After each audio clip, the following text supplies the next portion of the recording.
Good morning, ladies and gentlemen, and happy Monday to each and every one of you. I realize happy Monday isn't the greatest thing in the world. No one likes a Monday. I fully understand that. But there's been news. This news came out yesterday, or sort of broke yesterday, but I don't work on a Sunday, and so we're going to have to cover it today. I'm glad that I waited a little because a lot more has come out since then. We've had some confirmations, we had some pushback from a lot of the mainstream media trying to claim that this is all false, but in the end, it turns out, no, this is 100% exactly what happened. You will all remember this letter, not in our name, where prominent Afrikaners, and I say prominent in the biggest air quotes in the world. I can't make big air quotes like that, but imagine I was making the largest air quotes ever. These are neither prominent people nor are they Afrikaners. Very simply, you look at someone like this. This is one of the people who signed that letter, Piet Kroukamp. Piet Kroukamp famously said, "I'm convinced that being Afrikaans is as obsolete as a smoke signal and that South Africa would be better served without Afrikaners." This was in 2012. This is not an Afrikaner.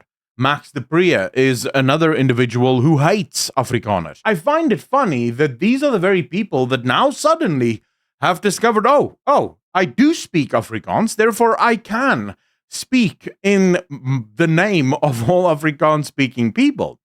I have said then and I will say now, you do not speak for me. You didn't ask me. If you at least sent me a WhatsApp message and go, "Hey, bro, can I sign this letter on your behalf?" I would have been able to tell you, hell no. Because I actually agree with everything that Donald Trump is doing. Even if you say that there is no genocide happening in South Africa, I believe that you're making the biggest mistake of all, because you're thinking of genocide as mass slaughter, which it doesn't have to be. You get things like cultural genocide, economic genocide, and then the racial killing genocide. That's the bad one. And that's usually the end result of all other types of genocide. The fact that South Africa and the ANC specifically is waging an economic genocide on white people in this country, that is not in dispute. No one can say that that is in dispute. The ANC themselves have said that they want to destroy white people and the economic grip that white people supposedly have on the country. This, of course, comes in spite of the fact that the grip that white people have on the economy of South Africa isn't one that was gained through nefarious means. Every single time the government passes a new race-based law that pushes white Afrikaners out of the workplace, what are they supposed to do? Well, they start businesses. These businesses happen to make money. And as these businesses make money, they become more prominent in the economic landscape. And then the government says, we need to destroy that. We'll take your companies, we'll take your farms, we'll take your land, we'll take your houses, we'll take your property, whatever we have to take in order to destroy your wealth. That is economic genocide. Cultural genocide. The ANC has waged a war against Afrikaans specifically, and more broadly, Afrikaner culture since 1994. With now almost every university no longer teaching in Afrikaans, Afrikaans schools being under constant attack and threat of attack by the national government, it is fair to say that the ANC does not want the Afrikaner culture to be prominent. You look at AfriForum and Solidarity, for example, building universities worth billions of rands, and what is it that the government wants to do? They're trying to look for ways to close those universities down or claim them for the state, declaring them illegal. So even when we are pushed out of the rest of society, not allowed to participate, whenever we build our own stuff, they want to take it. Look at the EFF and Orania. They are desperately trying to claim Orania back into South Africa and declare it in an illegal settlement. This in spite of the fact that it is privately owned land, that these people have a private right to self-determination. They do not take any money from the government, and they still pay all of their taxes, but that's not the point. The point is that Afrikanerness needs to be destroyed in its entirety. This is also a genocide that is happening. And then you look at the actual murders that happens on farms. You look at the nature of the killings. Oftentimes, nothing is stolen, but the murders are brutal. It is not the same as saying, well, we just have a lot of crime in South Africa and then using a township as a comparable sort of piece of evidence. Because a murder, sure, we have a lot of murder. But murder that also happens to be torture, that also happens to be rape, that also happens to maximize the insult to the victims, that is pretty unique and pretty standard only in farm attacks. These farm attacks are not being perpetrated by white people killing black farmers. No, it is black people killing white farmers. That is definitely cause for concern. The problem here has never been that that is and rises to the level of genocide. The problem is that the government seems wholly uninterested or disinterested. Well, not disinterested. That would actually be a good thing. They seem uninterested completely in fighting those crimes. Now, with all of that said, these prominent Afrikaners, of course, speaking in their own names because they don't speak in mine, they paint this letter. The issue with the letter? Yeah, it's not actually real.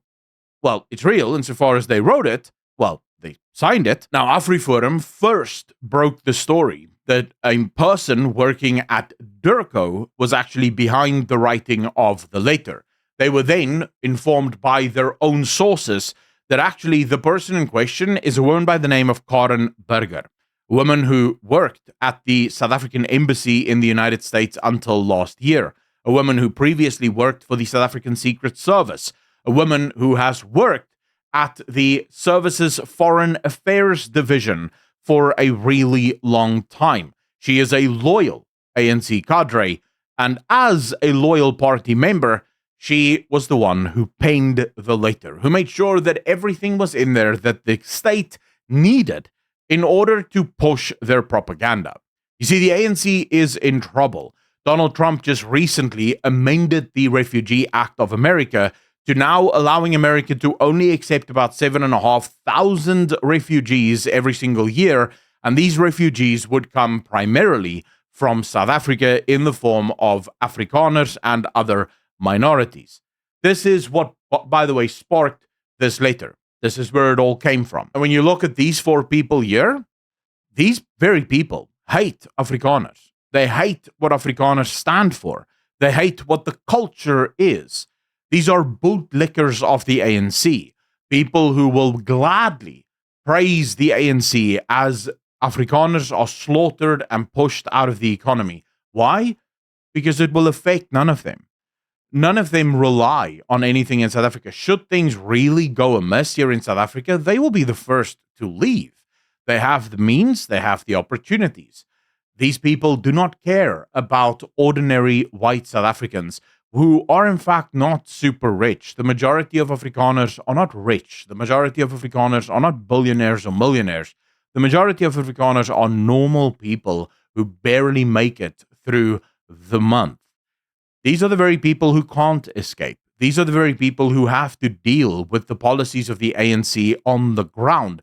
Ruda Landman and Max de Pre and Piet Kroukamp, they have no, the ANC's policies have no effect on them. These are people who have made a living off of grifting. They are people who have, well, tried their absolute best to sell lies in order to make money. These are extremely evil people, but they're not affected by whatever the ANC does. And so they're allowed to hold these extreme luxury beliefs that I don't know what their parents did to them. I don't know why they hate their fathers or their mothers, but they clearly have decided that Afrikaners are evil and need to die. And they will be the last to oversee the embers of this once great culture, at least if they get their way. But that's it. That's what we know so far. Let me know in the comment section down below what you think of this. I mean, we kind of suspected that something amiss was going on. Massive shout out and thank you to all of the patrons as well as the YouTube channel members for continuously supporting this channel. You guys are absolute rock stars, and I want to thank you from the bottom of my heart. To become a patron, hit the link in the description down below or join button right below this video. And I just want to end this video by saying a massive thank you to Nikki Gibbs, Riku Klute, as well as Brouwer Eric for your super chat thanks in the previous videos. I truly appreciate you. As always, be good to each other, be kind to each other, and I will see all of you in the next one. Peace.